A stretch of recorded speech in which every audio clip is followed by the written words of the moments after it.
So it seems that the Codex Astartes is going from strength to strength, and the Scions of Guilliman are really tearing it up on the battlefield right now. Let's talk about the power of the Ultramarines and what sort of army list good players are using with them right now.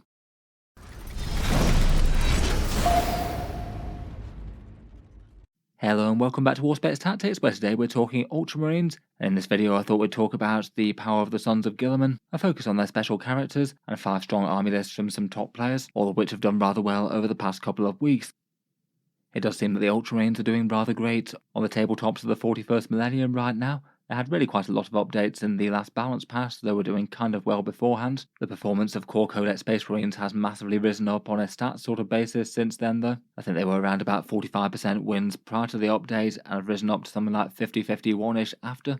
And the Ultramarines do very much seem to be the strongest way to play core Codex Space Marines right now. In the last balance update they had a rather massive amount of updates, the single biggest one probably the +1 to wound Oath of Moment, just basically meaning that the Space Marines can bring enough damage to usually ruin any single big one tanky unit, and that does definitely seem to have been enough to give core Codex Space Marines an edge versus the extra units, characters and detachments of the Divergent chapters. Really nice to see them actually have a good reason to compete. On top of that though, we had Guilliman getting both Oath of Moment twice and discounted stratagems. It did rather feel like Games Workshop anticipated the Ultramarines rising up due to this, and they had point increases to Marnesu Calgar and Uriel Ventris, and even the Fire Discipline combo from Gladius Task Force being nerfed, it doesn't really seem to have been enough to hold them back. It does still maybe slightly unfortunately seem that if you're playing competitive core Codex Space Marines, the vast majority of people are playing Ultramarines, just due to the rather great things that particularly Guilliman, Marnesu Calgar and Uriel Ventris can bring to the table. For this video I thought we'd just take a quick look at the datasheets of their 4 characters, and 5 army lists that went 5-0 undefeated in a row or better. The first 4 I thought it could be fun to take a look at the top ones from the Las Vegas Open, which was a particularly good one for generating a whole bunch of data about things that do really well in about the most hyper-competitive setting you get. Though I also couldn't resist taking a look at a successful Librarians Conclave one from a smaller tournament too. While Guilliman might have felt like he was the headline news from the balanced data slate, getting a significant datasheet ability boost even with a higher points cost, it still seems that a good chunk of competitive lists are running without him, and Marnesu Calgar still seems to be an absolute staple, even if he went up 15 points to 200 points. The chapter master of the Ultramarines is still a bit of a powerhouse, making one big tanky and dangerous unit, plus also bringing the command points to the table, giving you one extra 1 per turn, which is good for most of the detachments. But then beyond that, having an impressive stat line with a bunch of strength 8 and damage 3 twin-linked melee, and perhaps just as importantly coming with his 2 Victrix Honor Guards who get some surprisingly dangerous melee stat lines with 5 attacks at strength 5 and damage 2. They also have a 2+ save and a 4+ invulnerable, which can make them an extra tanky part of a unit, and the whole squad gets to advance shoot and charge and fall back shoot and charge, kind of like Calgar getting all the doctrines at once. He can attach to a great range of squads, a lot of which feel really quite viable in their own way, though it does seem quite a few people have been putting them on the table with company heroes. Quite a nice balance with their -1 to wound special rule, and some otherwise chunky stat lines, a pretty great backup to some models that are already really quite significantly strong in melee anyway. One notable list recently that went undefeated for 9 games in a row that featured Marnesu Calgar but not Roboute Guilliman was this Vanguard Spearhead list by Ben Neal, the runner-up at the Las Vegas Open, losing out only to the Death Watch in the Grand Final. Vanguard Spearhead with Calgar and Ventris has been a bit of a staple since the Ultramarines Codex came out, though perhaps since an original form it generally had Calgar infiltrating with an Apothecary, Biologist and maybe some Aggressors or Eradicators. This version doesn't go in for that big combo, but still has some very nice things like Return to Reserves, which can be great for the Devastator Centurions that Uriel Ventris can give Deep Strike to, and have them warp around the board blasting things with their las cannons. It looks like in this one both Calgar and Ventris each attached to a unit of company heroes with their big 4 wounds, -1 to wound things, and just being a nice sturdy retinue, Calgar's squad seeming to foot slog it, and then Uriel Ventris going in the Impulsor. Otherwise there's 12 Inceptors, which can be extra nasty in this one, with a nice shooting stratagem on access, plus the ability to return to reserve, which is pretty great with multiple turns worth of 3-inch deep strike on the go. There's 2 units of 3 Eradicators to deal with any tanks or heavy hitters that might get in the way, at least that the Centurions can't just pick up effortlessly with missiles and las cannons, and then a fair bit more scoring support, a combi weapon lieutenant with a Shadow War veteran debuff, so there's multiple different sources of -1 command point, a captain with a jump pack with lone operative, and then a unit of infiltrators to guard the home field with their deep strike denial, and infiltration with scouts if they need to screen the midboard, and they can also return to reserves as well. Overall lots of scary stuff, and Calgar and Ventris in pride of place leading their command squads into the fight. Before we move on to the other Ultramarines characters and armies, I'll just give a quick shout out to Tabletop Stronghold, today's video sponsor. They're one of the many makers of magnetic carry cases to get your models from A to B in safety. Definitely a big trend in model storage over recent years, attaching magnets to the bottom of the bases and then putting them on various different surfaces, in this case steel trays, so they don't slide about in transit and don't get any rattle damage or have paint rub on each other, and you also don't need bulky foam either. You can certainly DIY your own versions of these, though some people prefer something that's more custom made. Tabletop Stronghold's version are made in the USA and are made of sturdy MDF. They are notably tough once they're assembled, and then have sliding brushed steel trays that you can put at multiple different levels, depending on the height of the miniatures that you're transporting. Maybe the other biggest fun feature of them is they have an acrylic sheet out the front, so you can basically see your models behind the clear plastic. It is quite fun to have your models visible and basically on display while they're being stored as well, or transported from place to place. I'll cycle back to talk through their range briefly at the end of the video. If you did want to check them out, there'll be links down in the video description. They currently have a winter sale on at the moment for anything up to 25% off on their cases. In general, I've heard good reviews and feedback about the quality of them for people who've picked them up. In any case, a big thank you to them for sponsoring the video. Back to the boys in blue though, and next up we have Roboute Guilliman, the main man himself. And as mentioned, the Primarch did get some pretty significant changes. In terms of killing power, he's still an absolute powerhouse in himself. The Emperor's Sword just has some pretty frighteningly general purpose attacks with devastating wounds or some big hitting damage 4 attacks for tough stuff with the Hand of Dominion. He gets lone operative protection near infantry, or need at least some fairly serious firepower to take him down with a 2+ save, 10 wounds and a 4+ invulnerable, and even then he's got a good chance to stand back up. I wouldn't say he's notably durable for 345 points though, definitely needs a bit more careful play than some. The real value comes in his buffing abilities now, which you can now take 2 of rather than just 1. So usually that'll be a discounted stratagem per turn for a unit within 12 inches. So maybe Armour of Contempt or Overwatch reliably in the enemy turn, and then some sort of damage dealer in yours. And also that rather great double Oath of Moment, nominating 2 targets in your command phase, and then you get to move on to the second one once you've slain the first. Both of those options were pretty powerful and tempting before, so to both get Oath of Moment buffed drastically and also get both of them at the same time, it was a massive improvement for him, to the point where most people seem to agree that it outweighs the plus 60 points increase that he got.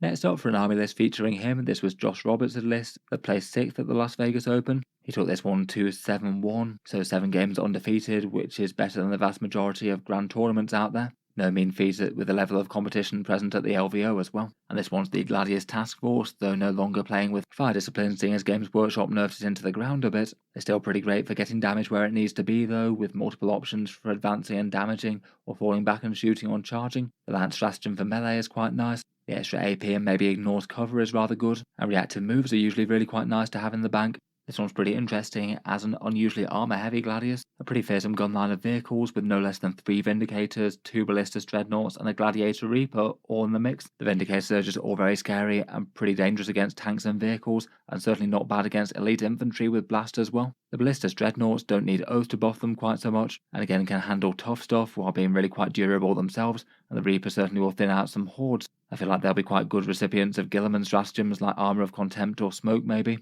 Potentially if he ignores cover and extra AP if desired, and most certainly rerolls with Oath of Moment and +1 to wound. Otherwise we've still got Calgar here once more, so 550 points worth of Ultramarines command right there. Again, it looks like he's joining the company heroes for this one for some midfield brawlers while keeping all the stratagems flowing. It looks like for an interesting lone character choice there's a captain with Gravis armor and the Artificer armor enhancement, so seriously tanky there. A lieutenant with a combi weapon to help scoring, and then some cheap squads that could do some secondary objectives and take up some board space, some assault intercessors, some incursors to mark for the tanks I suppose, and also some infiltrators, which again will be nice 2 to 9 deep strike in the home field. Really quite scary range damage with all of those tanks, with the amount of buffs and stratagems that they can be given, plus Guilliman and Calgar can both massively punish something that tries to venture too close to them as well. Otherwise, for a different take on an Guilliman Calgar and lots of vehicles double act is this Ironstorm Spearhead army. Again, 6 games undefeated at the Las Vegas Open here, and again equivalent to winning a grand tournament elsewhere pretty much. This list was by Conan Jennings and placed 11th at the LVO. Ironstorm is the one that supports vehicles, each getting a single reroll every time they attack, which is quite nice for anything with big hitting anti-tank weapons. Vindicators and Ballistas Dreadnoughts enjoy that bit of it, and then some really nice vehicle support such as a scary damage dealer one with Mercy as weakness, plus the ability to return fire when a vehicle's bracketed, and a few other fun things. Again, Marnesu Calgar and Guilliman are going to be souping up all the vehicles with stratagems. There's 3 Ballistas Dreadnoughts and 3 Vindicators here, again to throw all the powerful boosts at. And then also to support them, there's a Storm Speeder Hammer Strike as well, which can strip some cover against their key targets. This time the Combi Weapon Lieutenant takes the Master of Machine War to allow some advance and shoot or fall back and shoot. And there's some slight differences on the supporting squads as well. Still Company Heroes and Incursors here, but this time backed up by some regular Intercessors and some Scouts. Also pretty great on the objective support front. Finally, for the big three of Ultramarines characters that tend to be the most regularly included in competitive lists, we have Uriel Ventris. The captain of the 4th Company has his unorthodox tactics, and that allows him to deep strike a unit, quite often some devastator Centurions it often tends to be, particularly in Vanguard Spearhead, where they're able to put them back into the sky for one command point. Otherwise though, he's got a fairly nice fighty captain profile, and he often tends to join company heroes, maybe some assault intercessors as an alternative. And Games Workshop changed around his special rule, so he's now got one of those command point debuff auras. Anything within 12 inches has to pay an extra command point for their stratagems. Again, he got pricier in the last update, but he still seems to be being played in competitive lists at the highest level, up at 95. He was already present in that first Vanguard list when he was deep striking some Centurions around, though he also makes an appearance in this Gladius Task Force list by Adam Tricolor, who placed 13th at the LVO, again going 6 wins undefeated, an absolutely spectacular achievement like the rest. It's interesting to see that in this one he seems to be deep striking a unit of Stern Guard veterans with the bolt rifles. They're particularly well suited to having Roboute Guilliman getting an Oath of Moment on the table on 2 different targets provided that you kill the first. Their bolt weapons with the devastating wounds that they can stack on things are pretty reliably brutal damage output against just about anything, when they're re-rolling everything to hit and wound and can fish for those mortals if need be. They're definitely no slouch in melee as well, just with the sheer amount of volume attacks that they have. And combining re-rolling all hits, all wounds, and also the Ultramarines +1 to wound means that even their regular AP0 attacks are very much non-trivial as well, and you could even get them a little bit of AP for a stratagem in Gladius if you'd like. Again, it looks like Uriel Ventris himself is leading some company heroes here, alongside Marnesu Calgar with his own squad. Ultramarines command squads do seem to be all the rage. There's still a hefty battery of gun tanks once again, the Ballistas Dreadnoughts again making another appearance, this time backed up by a pair of Predator Destructors with Ladskine sponsons. For scoring units, there's one squad of Intercessors with their sticky objectives and anti-horde firepower, 2 units of Infiltrating Scouts, a Lieutenant with a combi weapon once again, and then interestingly enough, one great big squad of Jump Intercessors, taking the bigger boosted number squad for a fairly nice punchy volume attack countercharge kind of unit. It's pretty fun to see them being used that way, and I guess combining either the Lance melee stratagem or Oath of Moment, and they're still going to be hitting their target incredibly hard between their mortal wounds and volume attacks. For the other 3 Ultramarines characters, Tigurius, Titus, and Cato Sicarius, they maybe don't tend to see quite as much play at the high level. Cato Sicarius and Chief Librarian Tigurius come up every so often in army lists, though I feel like Games Workshop did Lieutenant Titus a bit of a disservice with his datasheet really. But for this last one I thought we'd focus on a Libraries Conclave one with the Chief Librarian himself, who I've always thought does have a really interesting datasheet with a lot of powerful value on it, though maybe just feels a little bit less necessary than some of his contemporaries and his buffs a bit scattergun. The Prescient Librarian-in-Chief of Ultramar does have a really fun datasheet though. His Storm of the Emperor's Wrath gives you 2d6 shots at Strength 6, AP 2, Damage 2, which is pretty nice firepower to start with. His melee definitely isn't nothing either, with 5 attacks at Strength 7 and Damage D3. He gives his squad protection against psychic attacks and mortal wounds, gives them a -1 to the hit roll, and also even gives you a 0 CP use of one of the sort of reactive stratagems, maybe in particular Fire Overwatch being a good one that it's easy to get value out of. All that's quite a lot of stuff for 75 points, and the Librarius Conclave gives people a new reason to put him on the tabletop. Speaking of which, for a last 5-0 undefeated army list is this Librarius Conclave list by Colin Sherman, who used it to take first at a tournament called New Year's Knockout at the Keep. A slightly smaller tournament of 26 players, this one. The Librarius Conclave I think was really quite a well done Grotmus detachment, not really too powerful, but also definitely interesting enough, both with some fun combos and just an unusual amount of rules access, with various different disciplines that the Librarians can activate, giving you a really big choice as to what you do each turn, and then further combos with enhancements and stratagems that play into that. For this one we've got a Librarian with the Fusillade enhancement, who's leading a big squad of Stern Guard. That's the great big power combo that you can do, giving them the anti-5+ keyword against monsters and vehicles, so it just turns them into a unit that will just flat out delete anything that they point their guns at least when paired with Oath of Moment. It looks like they'll be delivered into battle by a repulsor to deliver their exceptionally dangerous payloads to the front line. Otherwise, from the squad attachments, it looks like Chief Librarian Tigurius himself is either going with Blade Guard or a squad of Intercessors. I'd guess the Blade Guard, though I'm not 100% sure. With some of the disciplines, you could certainly have them hit a whole load harder with some rerolls on the go, and his defensive things certainly wouldn't be too bad for them either. There's a Phobos librarian who looks like he's running with some incursors, giving you a pseudo-lone operative style unit that can be used to mark other units plus get the detachment buffs. There's a Terminator librarian with the celerity enhancement. He can allow some nice sustained hits as a damage boost for his big squad of assault Terminators. And that means that if you need to get them into melee and declare Biomancy, they can be having +2 to their move and also advance and charge as well. That's an incredibly scary unit to be delivering into melee. There's a massive unit of 10 heavy intercessors as well, with Inquisitor Draxus along, so she could potentially stop them from getting shot at long range. And plus, between the detachment buffs and her own shooting, then they can be a fairly scary shooting threat as well, at least to sort of medium infantry and lighter. And then beyond that, there's a couple of Ballistas Dreadnoughts for general purpose firepower. And I guess the Incursors and Intercessors. Overall, it's pretty cool to see the Libraries Conclave put on the table in anger as well. It does seem to make you want to build around big sort of Death Star style units that are worthy of a librarian's support. I feel like with the amount of other stuff that he adds on top of the detachment unlocking bonuses, Tigurius is a very easy pick. In any case, seems to be a pretty good time for the boys in blue. Let me know what you make of the army list or any other further insights as to how they might have been played, and let me know your experiences with Ultramarines on the tabletop in recent times, whether it's playing with them or against them. That's the end of the main video, though for those interested I'll just cycle back to Tabletop Stronghold in the video sponsor to talk through a couple of options of their mag cases if you did want to check them out. As mentioned, they basically have brush steel trays that you put your models on with magnets attached to their bases. This is the rough capacity of how many can fit on one tray, like 90 plus guardsman style models, 30 odd Terminators or 6 Knight Armigers, quite a lot of an army on one tray there.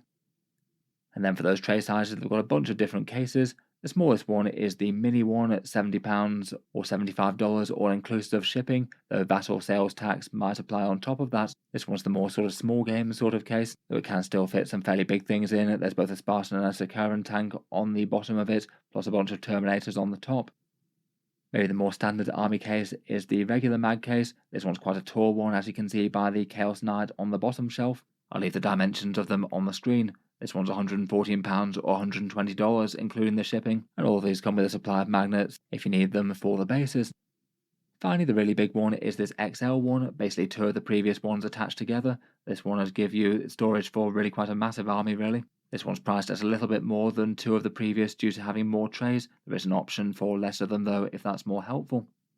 In any case, feel free to check them out, links down in the video description below. Their sale will be going on into the first week of February or so. I'm not 100% sure of the end dates, but feel free to give them a look. In any case, thank you to them for sponsoring this one. In any case though, I'll leave that one there for now. Feel free to subscribe to Auspex Tactics if you'd like to see more like this. I'll certainly aim to keep the regular 40k videos coming, with new ones out just about every day.